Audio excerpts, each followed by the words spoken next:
Welcome to Carnegie Mellon Online. For more multimedia from Carnegie Mellon University, visit www.cmu.edu/multimedia.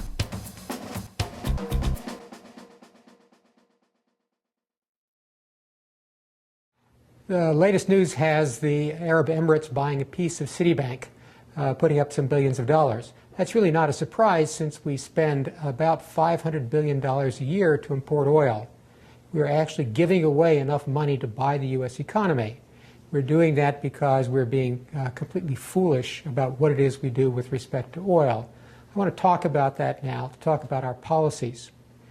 In 2003, the price of oil was about $32 a barrel. We imported 11.2 million barrels a day, and we spent a total of $131 billion that year. In 2007, we import 1.3 million barrels a day more than that. The price is now hovering in the mid-$90, and we're spending almost $500 billion a year. This difference of $300 billion a year is a really non-trivial difference. If we had that money back, if we'd been able to keep the price of oil at $32, we'd have enough money to completely get rid of the deficit of the federal government, or we could get rid of most of our balance of payments deficit, or we could fund programs like the state's Children Health Initiative program over about 500 times, right? That is that we are actually giving away our national wealth, and we're doing so foolishly by the amount of oil that we purchase. In the future, if we keep on doing what we're doing right now, which is to purchase more oil every day, I figure that by about 2010, we'll be importing 13.5 million barrels a day. That will cost us just under $1 trillion a year, $1 trillion a year. At that point, I expect that there will be a gold rush to buy companies in the United States. Indeed, we may put one of our states up for sale at those kinds of prices. We are being absolutely foolish, and we've got to stop this. Our presidential candidates are actually pandering to voters right now when they talk about the situation. They're telling us on the Republican side that we simply need to find more oil and gas. On the Democratic side, they're telling us that we need to do some things about fuel economy standards for cars and trucks. Those aren't going to get us there.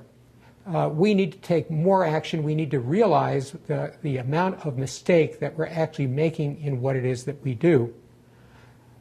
Our whole foreign policy since World War II has been aimed toward securing a supply of cheap oil into the United States.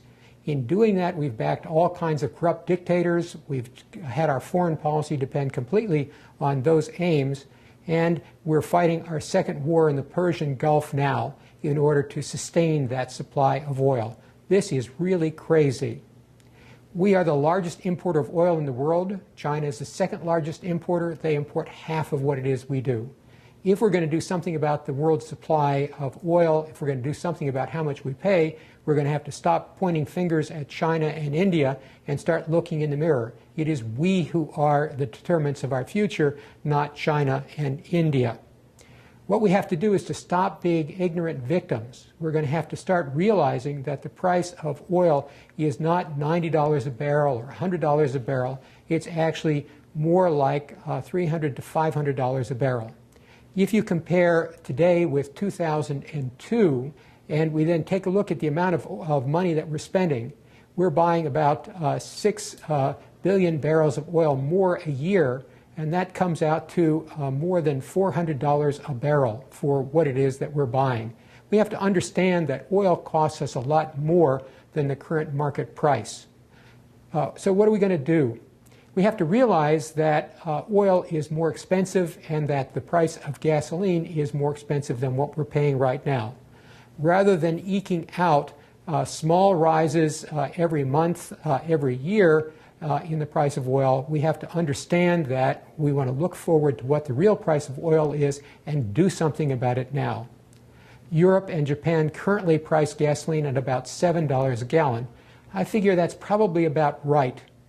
At $7 a gallon, we would start reducing our demand for oil. We wouldn't have to have Congress tell us that we need more stringent fuel economy standards. Consumers would go out and they'd buy those vehicles. And so we don't have to do a lot of stuff with more government regulation. All we have to do is have a price that justifies that. If we then have this $7 a gallon price, that is a $4 a gallon tax on gasoline, what would that do to the economy? Well, it would raise about $500 billion a year in new taxes. If you had $500 billion a year, probably what most economists would recommend is that you get rid of the payroll tax.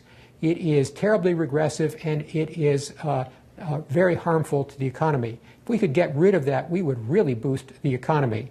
And if we got rid of the payroll tax on the first $20,000 worth of income, the poor would actually be better off. They would have more money to spend in their lives than they'd have to pay for the additional price of gasoline.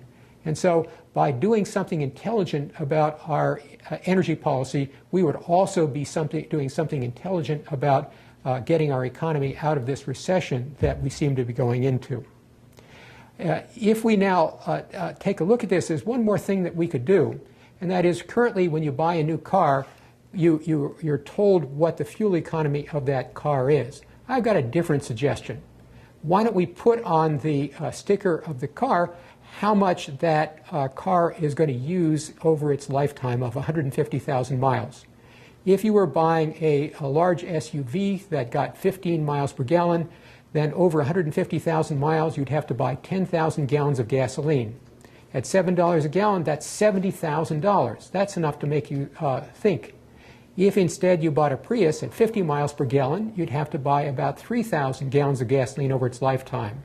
The difference between those two, that is 7,000 gallons at $7 a gallon, is $49,000. That's enough to send your kid to college, right? And I think that those kinds of marketplace signals would replace any need for regulation. They would get us to go in exactly the right direction. I have this hope. This hope is that we will begin to think seriously about our energy policy, that we'll begin to do something about our imports of petroleum. And in doing that, I think we would do the best thing we can to resolve this international terrorism issue that faces us. If we stop sending this $500 billion a year overseas to buy oil, then we would be starving the terrorists. I have this dream. This dream is that we would force Osama bin Laden to start having bake sales in order to finance his terrorism. That's what it is we need to do. That's what the oil-producing countries have been telling us for a long time to do. It's time to start doing it now.